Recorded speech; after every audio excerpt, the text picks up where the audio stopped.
عشق میں ٹھوکریں اب ہم نہیں کھانے والے، عشق میں ٹھوکریں اب ہم نہیں کھانے والے، ریشمی باتوں میں جانم نہیں آنے والے، ریشمی باتوں میں جانم نہیں آنے والے، وہ بھی دربار ضرورت میں ملے سر بسجود،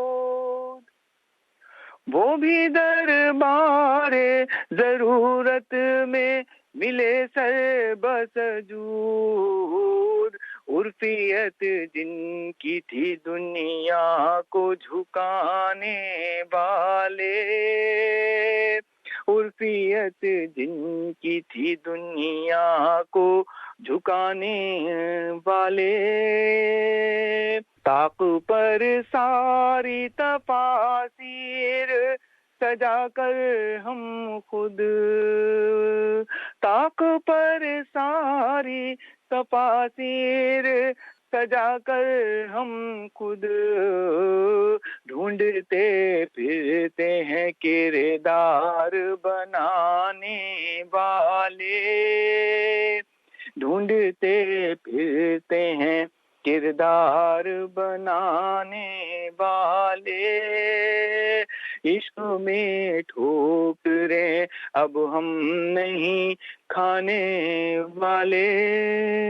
سامعین، آپ ریحان علوی کو ایک صداکار اور ایک صحافی کی حیثیت سے تو جانتے ہیں، اور انہوں نے سالوں سے SBS ریڈیو کے ذریعے اپنی آواز اور اردو زبان پر عبور کی جھلک دکھلا کر آپ کے دلوں میں گھر کر لیا ہے، لیکن ان کی شخصیت کے بے شمار ایسے پہلو ہیں جن سے آپ اب بھی ناآشنا ہیں،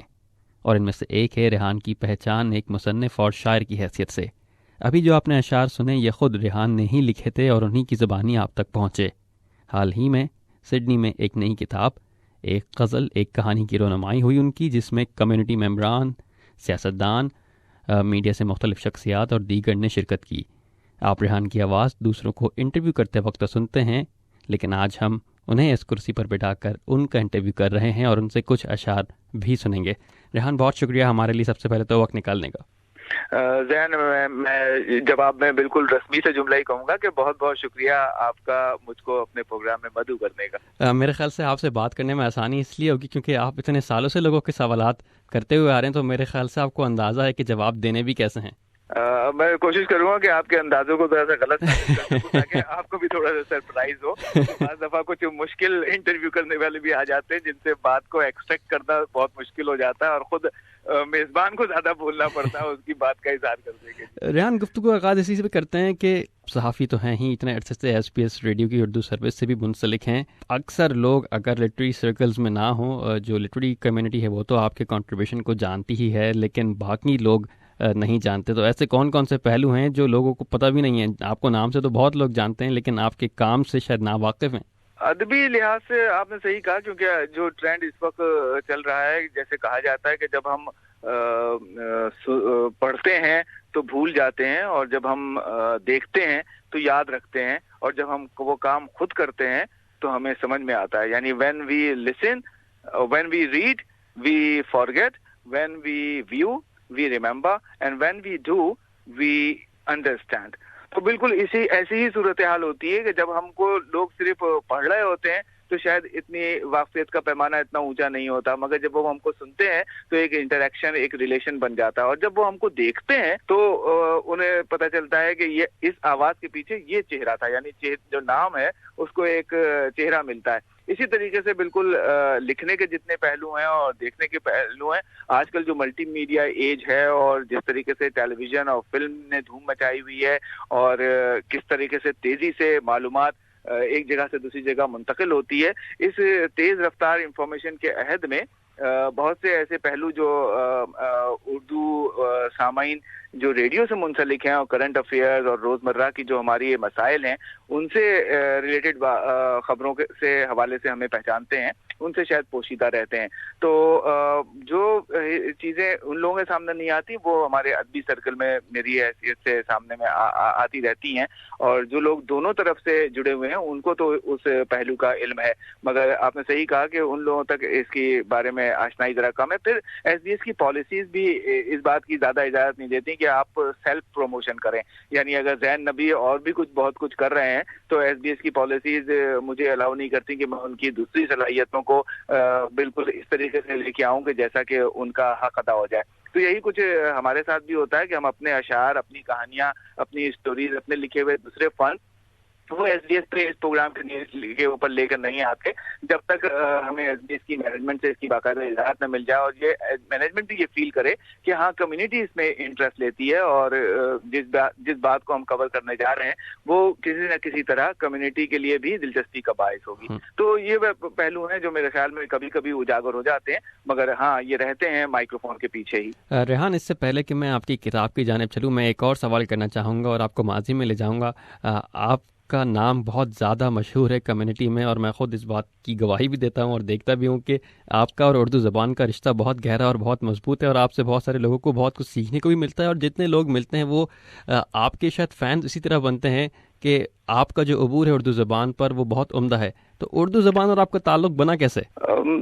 جس کو ہم کہتے ہیں نا کہ تھوڑا سا آپ میں تھوڑا سا کچھ خمیر ہوتا ہے, یا آپ میں کچھ ایک اردو کا محاورہ ہے جو آج کل لوگوں کو سمجھنے میں شاید مشکل ہو نہار بروا کے چکنے چکنے پات. یعنی جو بچہ بڑا ہو کے کچھ کرنے والا ہوتا ہے اس کے جو پاؤں ہیں وہ دیکھ کے پتہ چل جاتا ہے کہ یہ بچہ کوئی نہ کوئی چمتکار کرے گا. تو میں یہ تو نہیں کہہ رہا ہوں کہ میرے پاؤں ہمیشہ سے چمکدار تھے, لیکن یہ ضرور ہے کہ مجھے گھر میں اپنے بھائی بہنوں اور والدین, رشتہ داروں اور سب کی طرف سے ایک ایکسٹرا ایج حاصل تھی کہ وہ مجھ کو آگے بڑھاتے تھے. وہ سمجھتے تھے ریحان میں کچھ ہے ایسا کہ چلو یار تم سب لوگ گھر میں جمع ہیں تو کوئی پوئٹری سناؤ, کوئی اپنی لکھی ہوئی نہیں دوسروں کی, اور چیزیں ایسی کوئی آپ نقالی کر رہے ہیں, کسی کی کچھ کامیڈی سیگمنٹ شیئر کر رہے ہیں, تو وہ تھوڑا سا آپ کو خود احساس ہونے لگتا ہے کہ یہ لوگ ہیں جو ہمیں چاہتے ہیں, یہ لوگ ہیں جو ہمیں آگے بڑھا رہے ہیں. تو وہ گھر سے شروع ہو جاتی ہے بات. تو پھر ہمارے گھر میں ادبی ماحول اس طرح تھا کہ میرے بھائی بھی کہانیاں لکھتے تھے, اور ان کی لائی ہوئی کتابیں, افسانے اور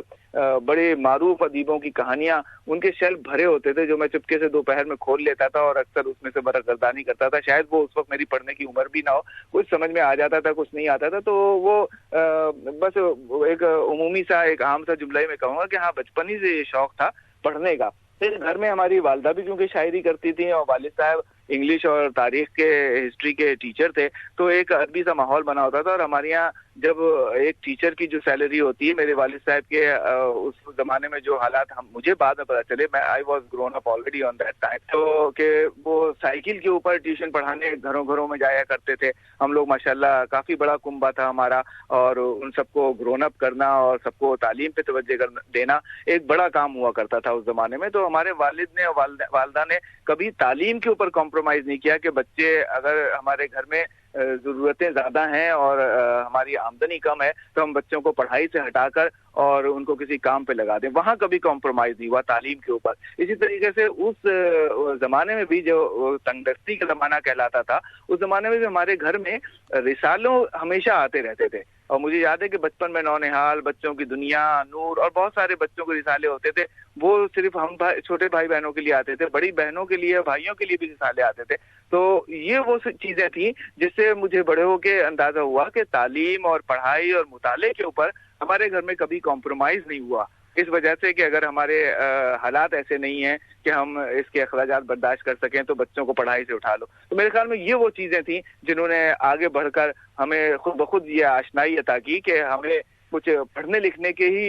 ماحول سے شفقت رہے گی, اور میں اسی میں کچھ اپنا ایکسٹرا کیریکولر ایکٹیویٹیز جنہیں کہتے ہیں, تو میں تقریر مقابلوں میں حصہ لیتا تھا, بزم طلبہ میں حصہ لیتا تھا, لکھنے پڑھنے کے مقابلوں میں نے انعامات لینا شروع کیے. تو وہاں سے یہ آغاز شروع ہوا, اور ہوتے ہوتے پھر ریڈیو کی دنیا سے میرا یہاں آ کر واسطہ جڑا. تو یہ سفر کی ایک مختصر سی کہانی ہے. بہت خوب. ریحان, اب تذکرہ کرتے ہیں آپ کی کتاب کا, ایک غزل ایک کہانی, جس کی رونمائی ہوئی سڈنی میں, ہم نے بھی شرکت کی. بہت سارے پہلو ہیں جن پر بات ہو سکتی ہے, جن میں سے ایک تو یہ ہے کہ آپ کا لکھنے کا طریقہ, جو وہاں لوگوں نے یہ کہا کہ بولڈ طریقہ تھا, ایک نئی چیز نئے طریقے سے آپ نے لکھنے کی کوشش کی ہے, جس کو کرٹیکل پریز بھی ملا, بہت ہی پذیرائی بھی ہوئی. کتاب کے بارے میں, اس کے کنٹینٹس کے بارے میں کچھ بتائیے, اور یہ جو لکھنے کا طریقہ تھا اس کے بارے میں جو بات ہوئی تو وہ آپ نے کس طرح سوچا, اس کا بھی تذکرہ کیجیے. کتاب کے نام سے آپ اندازہ کر سکتے ہیں کہ اس کا نام ہے ایک غزل ایک کہانی. تو کانسیپٹ میرا یہ تھا کہ ایک بہت ساری آپ کی شاعری ادھر ادھر گرد کھا رہی ہے, اس کو ایک جگہ پہ کہیں جمع کیا جائے. کہانیاں بہت سی آپ کی ادھر ادھر ہیں جو کہیں بکھری پڑی ہیں, اور کچھ ذہن کے گوشوں میں ہیں, انہیں بھی لکھا جائے. تو ان سب کو ایک جگہ پہ جمع کرنے کا کانسیپٹ تھا. پھر یہ ہوا, خیال آیا کہ شاعری کی کتاب کو اگر لمبی چوڑی ہو جائے تو آج کل کتنے لوگ اس کو پوری کی پوری پڑھتے ہیں, سمجھتے ہیں, یاد رکھ سکتے ہیں. کتنی جگہوں پہ وہ گرد کھا رہی ہوتی ہے یا کہیں ردی کی ٹوکریوں میں چلی جاتی ہے. تو کیوں نہ ایک ایسا کوئی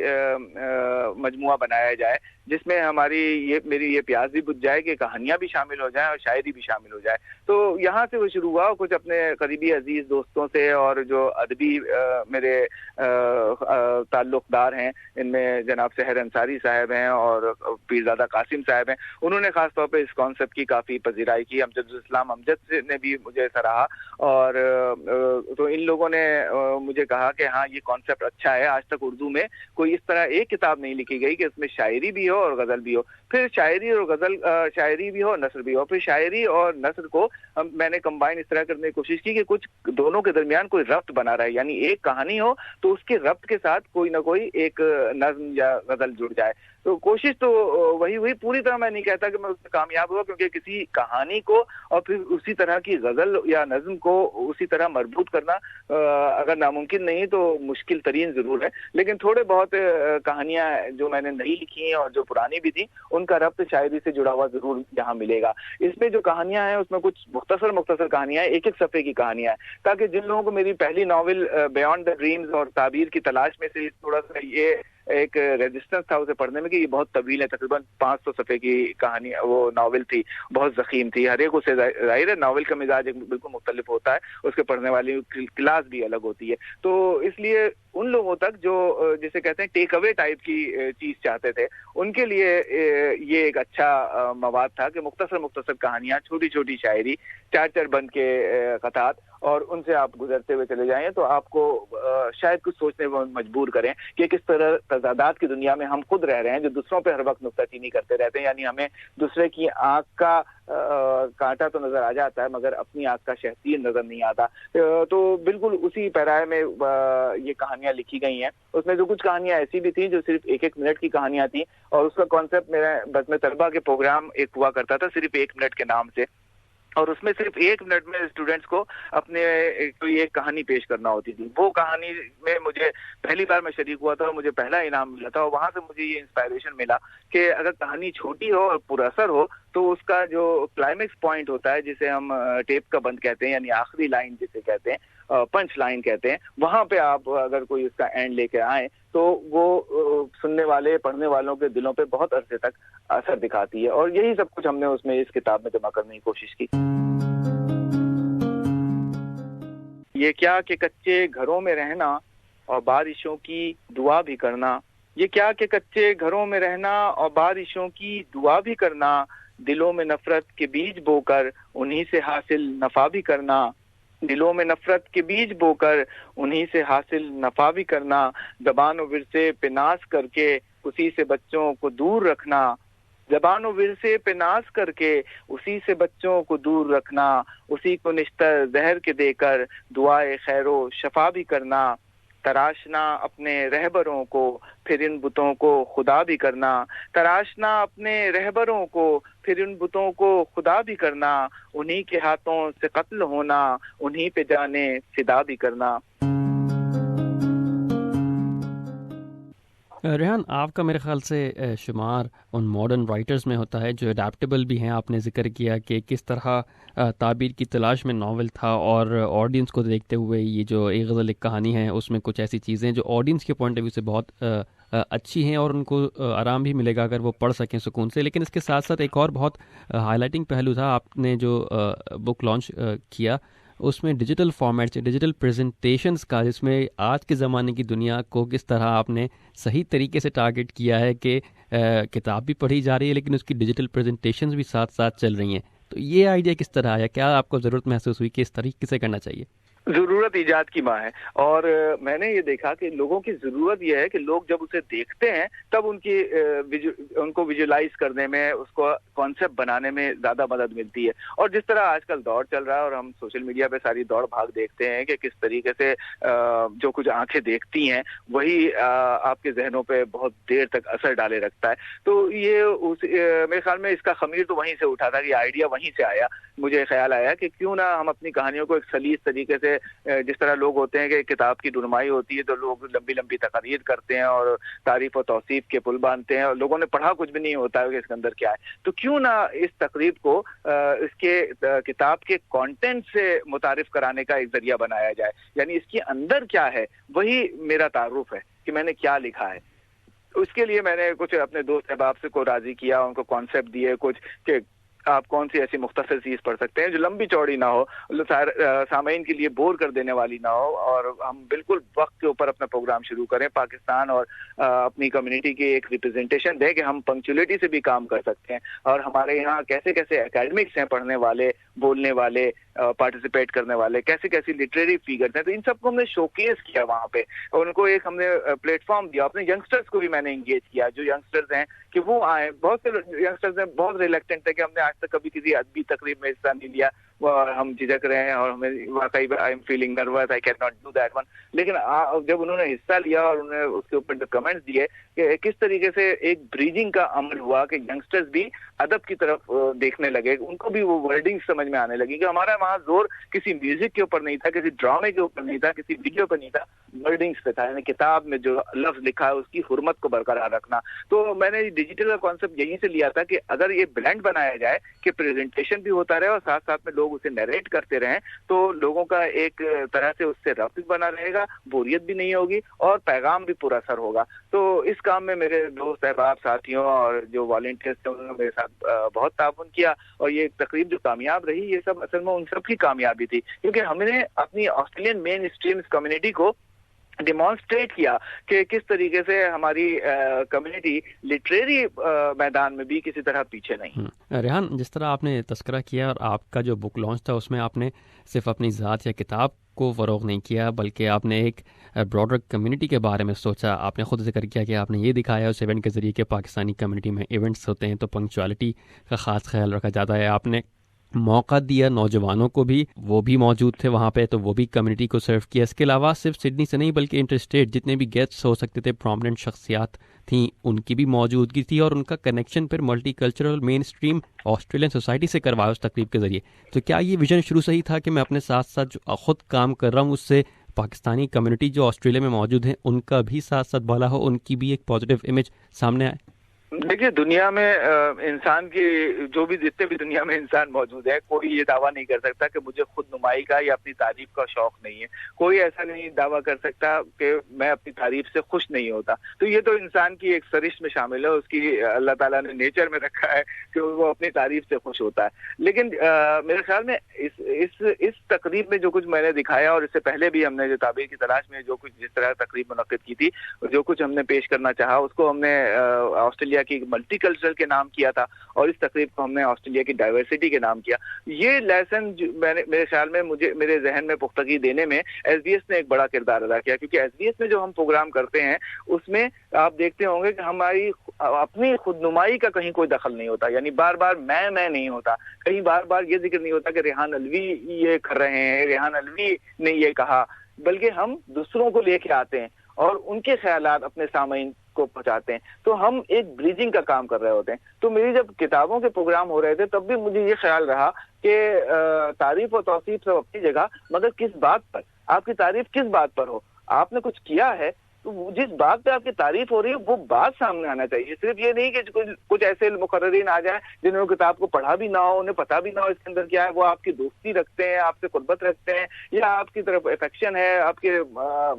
اس لیے وہ آپ کی تعریف و توصیف کر لیں اور کچھ دن کی دیر کی محفل سجا کے اور رخصت ہو جائے, لوگوں کو پتا بھی نہیں چلے کہ آپ نے کیا کارنامہ کیا ہے, کون سا ایسا تیر مارا. تو یہ کانسیپٹ میں جو میرے خیال میں ایس بی ایس کی جو ہماری ٹریننگ ہے اس نے ایک کردار ادا کیا, اور ساتھ ساتھ میں جو میرے دوست احباب اور ان کے جو مجھے تعاون حاصل تھا اس کی وجہ سے مجھے ٹیلنٹ ہنٹ کرنے میں آسانی رہی. یعنی میں نے ایسے لوگوں کو چننے کی کوشش کی جو مجھے معلوم تھا کہ ان میں کچھ ہے, یہ کچھ شاید ہماری بات کو دوسروں تک کسی مختلف طریقے سے پہنچا سکیں. تو کیوں نہ میں کہ اس کے بجائے کہ میں خود پڑھوں. آپ نے دیکھا ہوگا کہ تقریب میں آپ بھی موجود تھے کہ میں نے وہاں خود کچھ نہیں پڑھا, حالانکہ کئی لوگوں نے اصرار بھی کیا, اور بہت کم ایسی تقاریب ہوتی ہیں, بلکہ میرے سامنے کوئی تقریب ایسی نہیں ہوتی کہ جس میں لکھنے والا شاعر اور ادیب,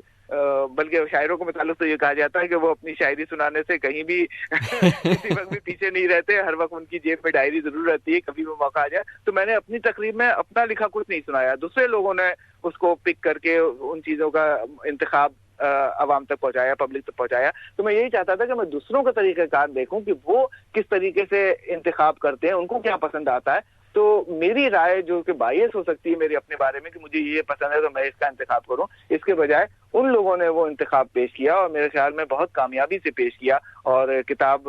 کا حق ادا کر دیا. معروف فنکارہ عظمیٰ گیلانی نے آپ کی ایک کہانی پڑھی اور نریشن کی, اور اس میں مختلف کردار لائیو سب کے سامنے ادا کیے. تو ویسے تو ہم نے دیکھا آڈینس نے خوشیاں بھی ہوئی, ہنسی بھی بہت آئی, تالیں بھی بجائی. آپ کا کیا خیال ہے کہ جب آپ کی لکھی ہوئی کہانی انہوں نے پڑھی تو انصاف ہوا؟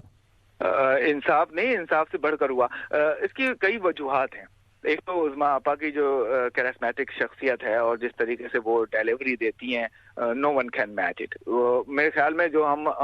ایک مردوں کی دنیا میں دیکھتے ہیں کہ ہمیں ذہن میں نیریٹ کرنے کے حوالے سے, اردو کے حوالے سے جو ایک نام آتا ہے وہ ضیاء محی الدین کا آتا ہے. تو اگر ہم خواتین کی طرف دیکھیں تو میں بلا جھجک کہہ سکتا ہوں کہ میرے ذہن میں عظمیٰ گیلانی کا نام آئے گا. اور اس بات کو شاید عظمیٰ آپا پہلے ریئلائز بھی نہیں کر رہی تھی. میں نے ان کو کئی بار کہا, اصرار کیا کہ عظمیٰ آپا آپ یہ پڑھیں, اور انہوں نے تعبیر کی تلاش میں بھی جو میری ناول کا اناگوریشن ہوا تھا اس میں تقریباً 17 منٹ کی ایک ریڈنگ تھی, ایک پارٹ تھا اس میں سے انہوں نے اس کا انتخاب کر کے پڑھا تھا, اور پن ڈراپ سائلنس کے ساتھ لوگوں نے, وہ بہت ہی سنجیدہ اور بہت ہی گمبھیر موضوعات کے اوپر تھا. اس میں ایکسٹریمزم سے ریلیٹڈ اور انتہا پسندی کے معاملات, اس کے اوپر ایک پوری بحث تھی. لیکن جس طریقے سے انہوں نے اس کو ڈیلیور کیا تھا اس وقت بھی, اور کل 22 تاریخ کے پروگرام میں بھی انہوں نے جس طرح سے کیا. لیکن جو دلچسپ سوال آپ نے کیا ہے اس کا دلچسپ جواب میں اس طرح دوں گا کہ جب میں اس کو سن رہا تھا اور جس طرح عظمیٰ آپا اسے ڈیلیور کر رہی تھی, میں یہ بھول گیا تھا کہ یہ میری لکھی ہوئی کہانی ہے. عام طور پہ یہ بات اچھی نہیں سمجھی جاتی کہ آپ اپنی ہی بات کے اوپر خود ہی تالیاں پیٹ رہے ہوں, لیکن کیونکہ میں تالیاں بجانے والے میں شامل تھا اس لیے میں بلا جھجک کہہ سکتا ہوں کہ میں کبھی اپنی بات پہ خود تالیاں نہیں بجاتا. میں جو تالیاں بجا رہا تھا جو عوام کے ساتھ ساتھ, وہ بے ساختہ وہ داد تھی جو اس طرح عظمیٰ گیلانی نے اس کو ڈیلیور کیا. تو میں اس وقت یہ بھولا ہوا تھا کہ یہ میری تحریر ہے, کیونکہ آپ کی دل لکھی ہوئی تحریر تو آپ کو ازبر ہو جاتی ہے, پتہ چل جاتی ہے سب کچھ, آپ کو اینڈ بھی پتہ ہے, شروع بھی پتہ ہے, الفاظ بھی پتہ ہے, ٹائمنگ بھی پتہ ہے. لیکن جس طریقے سے وہ پڑھ رہی تھی ہم سب کھوئے ہوئے تھے, اور انہوں نے اس کا حق ادا کر دیا. اور عظمیٰ آپا شروع سے مجھ پہ بہت شفقت والا معاملہ ان کا رہا ہے. تو انہوں نے پہلی بار جب میں نے ریکویسٹ کی, انہوں نے بلا جھجک اس کو فوراً نہ صرف میری ریکویسٹ کو قبول کیا بلکہ جس طرح انہوں نے دل لگا کے, جان لگا کے اس کو ڈیلیور کیا, میرے خیال میں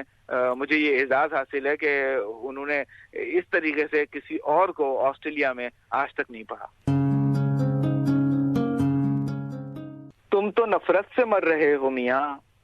تم تو نفرت سے مر رہے ہو میاں, ہم محبت سے ڈر رہے ہیں میاں.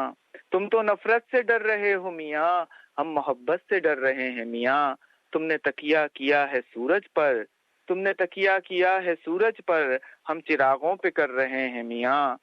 تم تو وعدوں پہ جی رہے ہو صنم, تم تو وعدوں پہ جی رہے ہو صنم, ہم کے وعدوں پہ مر رہے ہیں میاں. تم نے جنگوں کو کھیل سمجھا ہے, تم نے جنگوں کو کھیل سمجھا ہے, ہم تو کھیلوں پہ لڑ رہے ہیں میاں. تم نے جنگوں کو کھیل سمجھا ہے, ہم تو کھیلوں پہ لڑ رہے ہیں میاں. تم کو وحشت ہے شور سے الوی، تم کو وحشت ہے شور سے الوی، ہم خاموشی سے ڈر رہے ہیں میاں۔ آپ کے نزدیک کیونکہ ہم ایکسپیٹ کمیونٹیز ہیں، یہاں پہ رہ رہے ہیں، اردو کی یا وہ آبادی کا وہ حصہ جو اردو بولتا ہے، سنتا ہے، سمجھ سکتا ہے، مین اسٹریم میں بہت چھوٹا سا ہے، لیکن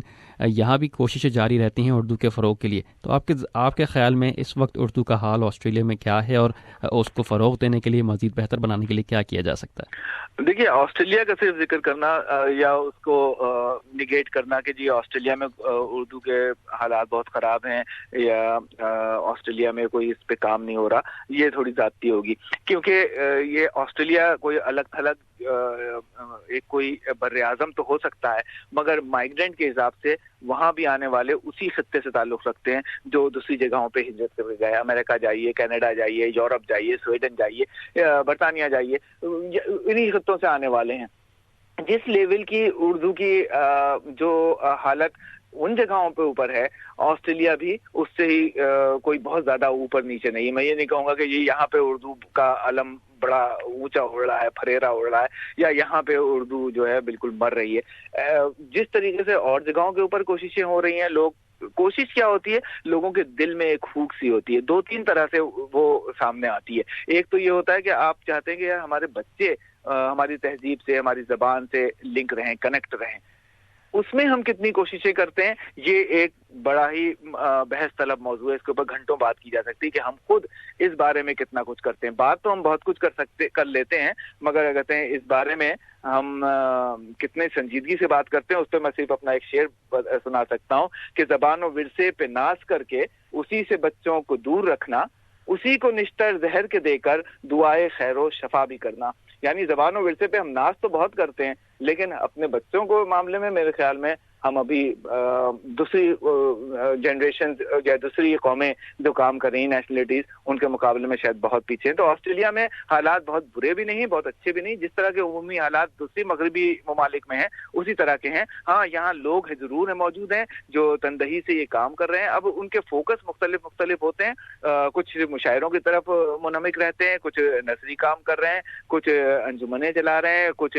بچوں کے اسکول چلا رہے ہیں، تو مختلف جہد کے ذریعے، لیکن اردو کی آواز سنائی دیتی رہتی ہے، یہ اچھی بات ہے۔ ٹھیک، ریحان بہت شکریہ ہمارے لیے وقت نکالنے کا۔ آخر میں گزارش کروں گا کہ کچھ سنائیں ہمارے سننے والوں کو بھی۔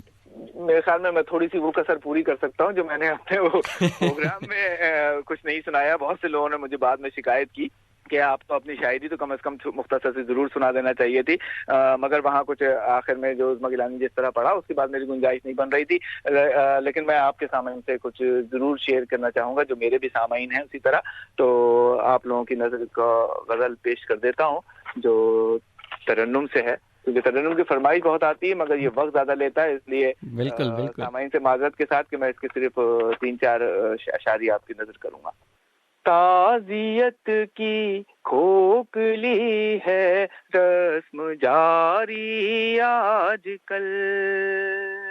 تعزیت کی کھوکھلی ہے رسم جاری آج کل، اس طرح سے ہو رہی ہے غم گساری آج کل، اس طرح سے ہو رہی ہے غم گساری آج کل، شوق ہے ہم کو تماشا دیکھنے کا اور یہاں، شوق ہے ہم کو تماشا دیکھنے کا اور یہاں، رہنما بھی مل گئے ہیں کچھ مداری آج کل، رہنما بھی مل گئے ہیں کچھ مداری آج کل، اب نصاب عشق میں شامل نہیں مہر و وفا، اب نصاب عشق میں شامل نہیں مہر و وفا، ہو گئے ہیں یہ یہ مضامی اختیاری آج کل ہو گئے ہیں، یہ مضامی اختیاری آج کل،